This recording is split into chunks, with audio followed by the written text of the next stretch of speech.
So we have yet more evidence of Trump's downward spiral into dementia, and frankly, he wants to drag the USA and the world down with him. Recently, he was posting this. You can see it says, "Medbed hospitals, the new era in healthcare." Basically, this is all fake. It was an AI video. It's like 40 some seconds.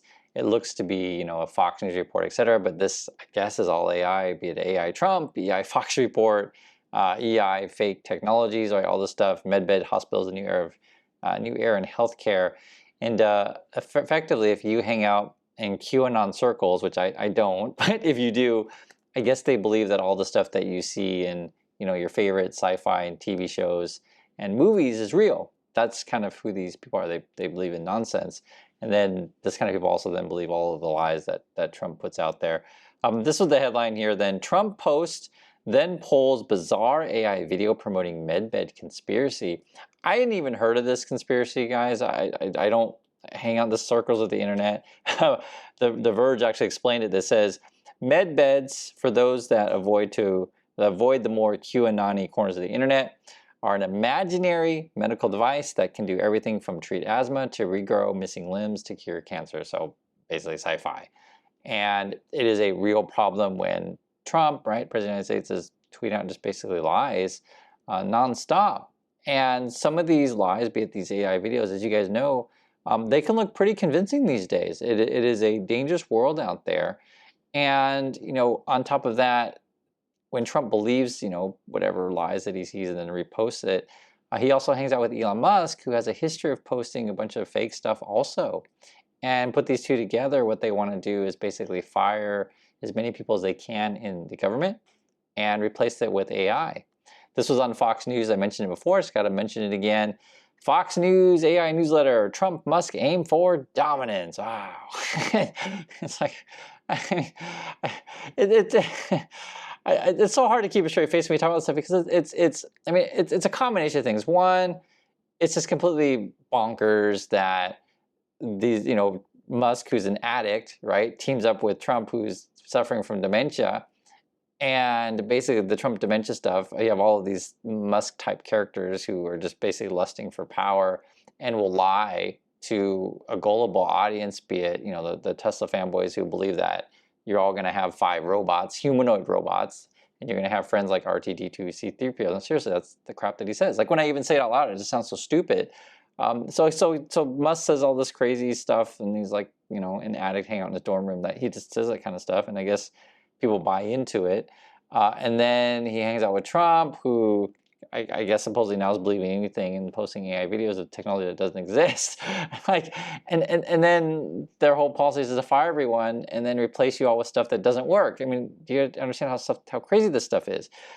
Now I have to explain and start the medbed thing first, because much of what's driving the markets in our economy is based on debt, who's fueling this AI economy that may or may not ever work. This is from the Wall Street Journal today. Debt is fueling the next wave of the AI boom. For reals, that's actually what we're talking about. And basically what it is, if you've been following the news lately, Trump and his buddies are trying to find a way to get their hands on TikTok, split that with China somehow. And then Oracle was a big part of this deal. Again, we're talking about TikTok. And then it turns out Oracle is making deals with OpenAI, and a lot of this is based on debt. And it's like crazy amounts of debt. Let me read a bit of this with you guys. It says here, first, OpenAI stuff. More recently, though, the ambitions of companies such as OpenAI are poised to take leverage, right, debt, leverage and mega contracts to a whole new level. Okay, great. OpenAI is laying the groundwork for a network of data centers that will cost at least $1 trillion over the next 5 years. And no one actually has this $1 trillion. You just borrow a bunch of money and get a bunch of people to sign on, and you have like these interweaving contracts based on debt. So, I borrow money to, buy this thing, I get investors and stuff like that, and the investors are gonna get debt to give into this thing. And then I'm gonna, make a promise that I'm gonna have something for someone else who also got debt. For real. As part of its push, the company signed a $300 billion 5-year contract this month, under which Oracle is set up AI computing infrastructure and lease it to OpenAI, right? And then you get to the Oracle stuff. So that's what I was saying. It's like everyone's borrowing money to get into contracts where other people are borrowing money. That's what it all boils down to. And listen to this. Analysts at KeyBank Capital Markets estimated in a recent note that Oracle would have to borrow $25 billion a year over the next 4 years. Again, I repeat, $25 billion a year in the next 4 years they got to borrow. And Oracle is already highly leveraged. The company had a long-term debt of about $82 billion at the end of August. That's a debt-to-equity ratio of 450%, okay? And then they give some comparisons. Google's debt-to-equity ratio is like 11%, Microsoft's at 33%. Generally, you know, you don't want to be way over leveraged like Oracle, but this is the Trumpy world that we're in. And so, again, put it all together. Trump's tweeting out AI stuff, and that's kind of where the world is going with just selling lies to each other nonstop. Musk is like, oh, I'm all about lies. Trump's about lies. Let's see if we can all make a bunch of money off lies. And then everyone's borrowing money to put into these ventures that don't work. Isn't this crazy? It's all a bubble. And we're all going to look back, 20 years from now, and it's like, how could we not see this crazy bubble? I'll just say this. Some people did see it. The same people, some people did spot the housing crisis, '08, great financial crisis, right? Or some people did spot the bubble of the .com. And I mean, it doesn't take that, it's not that difficult to spot the AI bubble happening at the moment because it uses a whole bunch of energy, water that actual people need. And then you're also basing this on, we're going to fire a bunch of people to save money to pump in AI. And then Trump's the president. I mean, it isn't obvious that there's a real problem here. And then you have this also in the news. We have another bankruptcy, First Brands, which we've been warning about for a while. Looks like it ended up happening. It's like an auto parts dealer in Ohio. And this is after Tricolor Auto declared bankruptcy. And you put these together is that the question is this a canary in the coal mine where you have bankruptcies in the auto loan market? Is that going to predict other bankruptcies coming down the pipeline? Now, the auto loan one's interesting because I think there's a combination of problems here. One is there's a shadow market in USA, be it various people who are putting out loans to other people who may not have credit histories or may not be on the up and up. I'll just be frank with you guys. And there's like 100,000 of these bad loans. There's something out there. And then the auto parts one is also connected because they could be deeply affected by both the Tricolor thing and the Trump tariffs. So the dominoes will start to roll the same way with the AI stuff when everyone's borrowing and suddenly someone realizes, oh my God, I got to pay somewhere. So listen to this description of one thing regarding the Tricolor thing, and I want you to understand how people get connected. So it says, Christopher Pickens and his family said they traded in their old car and bought their new vehicle from Tricolor last month. Okay, trade in a car, get a new vehicle. I get that. Here's a quote. The vehicle we traded in, when is that going to be paid for? Oh, it's not paid for, okay. Because that's damaging my credit. I'm very angry. Okay, so you trade in someone and I guess they didn't do their part of the bargain. Court records confirm Tricolor has more than $1 billion in liabilities and between $1 and $10 billion in assets as it filed Chapter 7 bankruptcy. And that's what the person continues to say. Why should I pay for a vehicle that, if they're going to breach the contract and not contact anybody and leave everybody high and dry, why should we have to do the same, right? And I understand that people are upset, but any of these kind of things that ends up happening is the little person ends up, getting screwed, basically what it boils down to. And so, this is over at Moody. I'll read what they say. They say here, automotive expert Brian Moody says it's important to not miss your payments even if the dealership has gone bankrupt.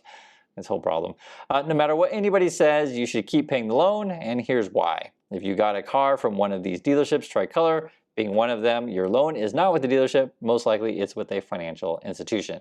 And then the problem is, if you check out what financial institutions are doing, they're getting involved with Musk stuff, AI stuff, and Trumpy stuff, etc. And then you have this where Trump wants to make it so that there is less financial reporting and less regulation on Wall Street. And effectively what it all boils down to, if you create this, again, Trumpy world, we're all investing in a bubble based on leverage and reducing regulation so no one checks in this stuff. And ultimately, it's all going to come crashing down. I'm telling you, it's a house of cards. It's obvious. You can see it happening. And this week is key because we may not be going in a government shutdown. I keep seeing news about this stuff. I think it's Tuesday at midnight. So I mean, we're going to find out real soon what's going to happen here. And then you've got the Fed worrying about inflation right here. Cleveland's Fed's Hammock warns challenging time amid inflation worries. Of course, I mean, we all do. Trump says that we beat inflation already, and I guess according to Trump, it's 0. And I guess we, when I go to the store, I guess the store pays me to come there, right? According to Trump, because things are so good, like the store pays me. But you guys know the reality when you go to the store. It's not like that. You're just like, oh my God, how can I, keep up with the cost of stuff? Because like changes will, price changes will happen overnight, as you guys know. And then you got Trump threatening to fire lots of federal workers. It is a just chaotic time right now. And I know we haven't even been through a year yet of this stuff, but I do want to keep you updated. And I also just want to tell you guys flatly, I'm happy to have you in the community. It's great to be able to talk about each other. I think we have the best community on the internet. For those of you who hang out community and converse with people in the comments, you guys will know exactly what I'm talking about. We got a great community. And it matters because when you see all the stuff happening daily on a basis that where Trump just does nonstop stuff, the news seems more and more chaotic. Seems like more people are fighting each other. You just get upset and be like, why can't we just be normal? why can't we just have a boring government, right? I mean, seriously, because that's what you want. You don't want to ever be honestly talking about the government nonstop of like, what stupid crap are they doing today? You just want your roads to work, your television to work, right? Your power to be affordable, your housing to be affordable. Like you just want things to function so you can go about your life and take care of your family. But on a daily basis, like people are worried about their jobs, worried about the costs. And then the really big money is figuring out ways to steal your retirement, kill the economy. It's extremely frustrating. So I'm trying my best to keep everyone informed about, hey, this is what's going on, and you do need to pay attention to stuff. Don't ignore this stuff. The same way that one guy got screwed, say with the auto dealership thing. I mean, that's why we want to track this thing as a whole, because you want a system that is fair for everyone, not just a system that's built to benefit people like Elon Musk. So that's my thoughts on this stuff. Please be careful out there, and I'll catch you on the next video.